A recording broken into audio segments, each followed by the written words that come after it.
I want to quickly talk to you about money purchase plan, and I want to speak to you about those retirement plans in easy everyday English. Don't go anywhere.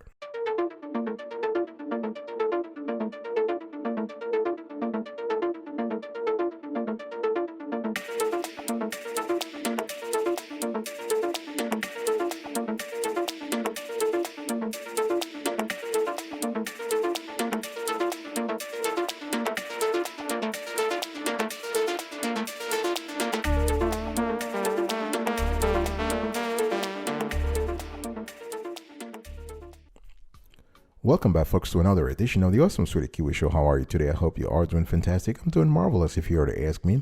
If you are doing as great as I am, go grab a cup of coffee or tea or vodka and let's roll.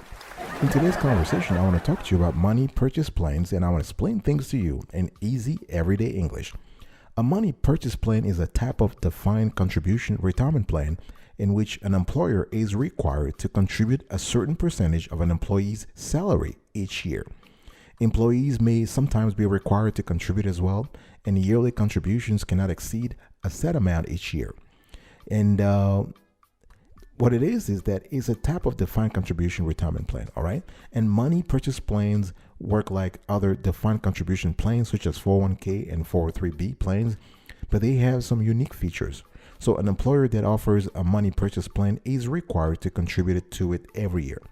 The plan would outline a set percentage of the employee's compensation that the employer must contribute to each retirement account every year.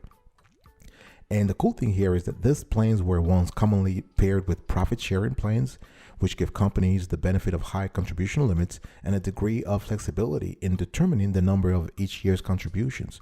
That was when money purchase plan contribution limits were some of the highest available to employees.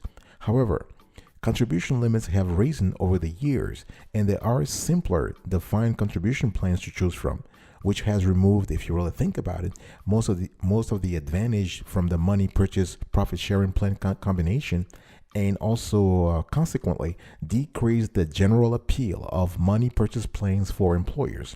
Still, one thing to remember here is that money purchase plans represent a savings opportunity for employees and can be a unique selling point in a competitive hiring market. And companies that have money purchase plans may consider maintaining them for this reason. So if you hear terms such as money purchase pensions, money purchase pension plans, or money purchase plans, just remember, those mean the same thing. They are synonymous. They are interchangeable terms. Okay. I want to talk to you now about how money purchase plans work. Now, businesses of any size can offer money purchase plans to employees, and they can be offered alone or in combo with other types of retirement plans. And an employer is required to make a contribution to a money purchase plan every year for each employee who participates in the plan. Now, the employer must contribute a fixed percentage of each eligible employee's salary annually to a separate account. Let me give you an example, very simple example. If the contribution percentage is 5%, then the employer must annually contribute 5% of each participating employee's pay to their separate account. If an employer does not contribute enough to meet the minimum funding standard for the year, they must pay an excise tax. And the IRS is very adamant at making sure people follow the rules. So determining the amount needed to satisfy the minimum funding standards for a money purchase plan involves a complex calculation based on the value of the plan assets. And employers should seek actually a professional, an expert in order to meet this contribution requirements. Not all money purchase plans allow for employee contributions. When they do, employees are not required to contribute. Money purchase plans can be designed simply or made very complex depending on the company's needs. And all that is required is for the employer to annually file Form 5500, annual return report of employee benefit plan with the IRS. And small companies may consider a pre-packaged money purchase plan from a qualified retirement plan provider who administers the plan on the company's behalf. It's a lot easier that way. Okay. And like other qualified retirement plans, a money purchase plan comes with tax advantages and regulations. So if you switch employers, you can roll your money purchase plan into you can roll it over into a new IRA or 401k. You must pay a penalty if you withdraw money before retirement. Your employer cannot authorize withdrawals from the account. Your employer may authorize loans from the account. Okay, and the benefits paid from a money purchase plan is based on the contributions in the account and the gains or losses it has experienced at the time the participant retires. Let's talk about contribution limits. It's very important. Anytime we speak about retirement planning, we got to think about contribution limits. The total annual contribution to a money purchase plan is the lesser of 25% of employee compensation, or $57,000, the same as the contribution limit for other defined contribution plans. Contributions for highly paid employees cannot outweigh the contributions for lower paid employees by too much in a money purchase plan or other types of qualified retirement plans. And the IRS conducts what they call top-heavy or non-discrimination test to determine whether the plans favor certain employees over others. So if your money purchase plan appears to show favoritism to certain employees, the plan may lose its status as a qualified plan, and both the employer and employees may experience adverse tax consequences.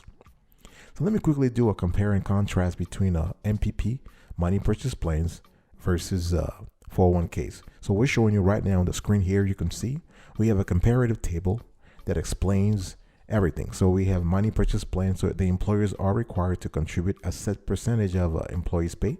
For a 401k, the employers may elect to contribute or match a percentage of the contributions. Employee contributions may be allowed but are not required. And for 401k, it's the same thing. So the employees may elect to contribute. Both types of retirement plans offer tax advantages. And the total contributions limits are $57,000 for 2020 for both plans. And for MPPs, contributions must meet a yearly minimum to avoid an excise tax. And for 401k, contribution limit increases to $63,500 for catch-up contributions. And so with a traditional 401k or profit sharing plan, the employer can determine each year how much will be doled out to employees. Instead of contributing a fixed percentage of salary, an employer who oversees a 401k can contribute a match for employee donations. Employee contributions, not donations here, or donations to their retirement accounts, if you want to think about it this way. And similarly, a profit-sharing employer may decide to share a fixed amount of profit and distribute it to employees each year as a percentage of salary. I'll be right back right after this. Don't go anywhere.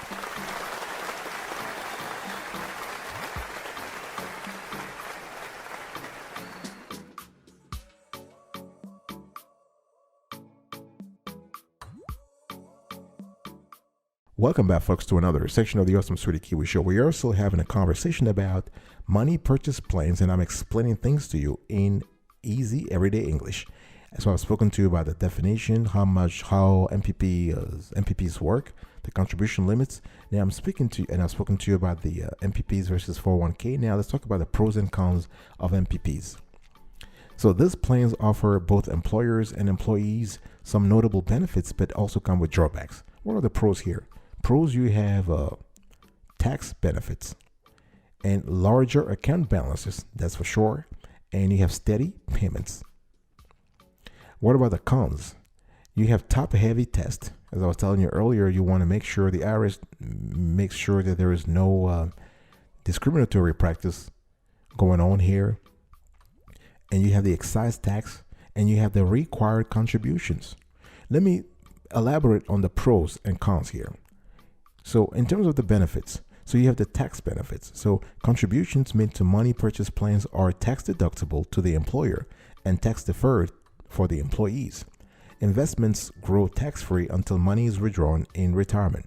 That said, the employer's deduction to a money purchase plan is limited to 25% of the compensation paid to or accrued by eligible employee plan participants. You also have larger account balances. So the required contribution percentage means that money gets funneled into each employee's accounts on an annual basis, not just when the employer chooses. So this is the requirement there, right? So over time, the contributions can grow and reward employees with a sizable nest egg. And another positive criterion here is that you have the steady payments. So money purchase plans have to offer a steady benefits to employees in the form of a life annuity, usually as a monthly benefits over your lifetime. And these plans can also distribute payments in other forms. The bottom line here is that you have this sort of steady, constant, inflow of cash into your account, and ultimately, this kind of cash inflows, are beefing up your retirement accounts. So those are the three benefits here. Now let me elaborate on the cons. Okay, the disadvantages. So you have administrative cost. So they tend to come, those plans, the MPPs, tend to come with higher administrative costs compared with simpler defined contribution plans. You have the top-heavy test. So if your plan discriminates in favor of highly compensated employees, you could lose your qualified plan status and associated tax benefits. You have the required contributions. So the required contribution percentage puts you on the hook for contributions even when profits are low, which can financially squeeze a business during already difficult times, right? Think about it. And you have the excise tax. So you must pay an excise tax if you don't meet the minimum funding standard. So in recap here, the bottom line here is that a money purchase plan is a type of defined contribution retirement plan in which an employer is required to contribute a certain percentage of employees' salaries every year. This is very important to remember. The constants of it is every year, the regularity of it. Employees may be required to contribute as well. They may be required. They're not compelled to. They don't have to. And yearly contributions cannot exceed the lesser of 25% of the employee's salary, or $57,000. Now, these limits are subject to Congress discretion. If legislators want to change the limits, this can be changed. Actually, they are adjusted every year based on COLA, cost of living adjustments. In other words, inflation. So it's something you need to know. And another thing I want you to take away from today's conversation is that employers who do not meet minimum contribution requirements must also pay an excise tax. All right. So this is important. So you have you have that burden that you have to manage here.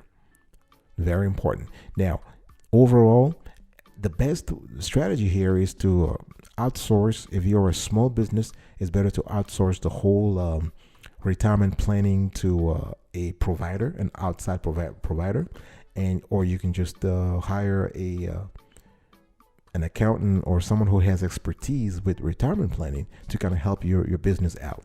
That's if you don't have the expertise in-house. It's just better to outsource everything. All right, folks, thank you so much for your attention. I just want to quickly recap here. So I spoke to you about, I gave you the definition of a money purchase plan, how this type of plan works, the contribution limits, money purchase plan versus 401k, the pros and cons of money purchase plans, and I sort of summed up what you need to take away, what you need to remember for this show. Thank you so much for your attention. I really appreciate it. I will see you next time. But until then, remember, stay marvelous.